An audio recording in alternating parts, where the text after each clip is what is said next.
because this was never really about the quality of the evidence. It was about the symbolism of putting a pro-Palestine activist on trial for terrorism.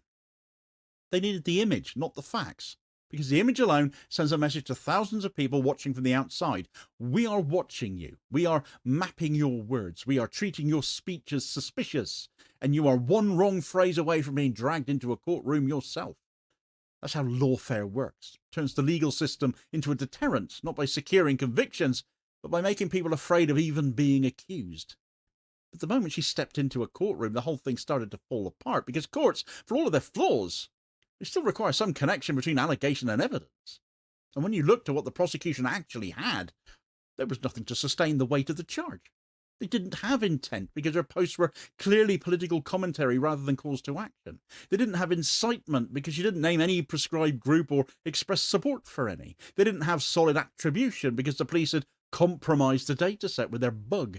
They didn't have context because they'd removed it themselves. And they didn't have consistency because they were trying to claim that someone described in their own documents as an aspiring pacifist was also someone trying to rally support for terrorism.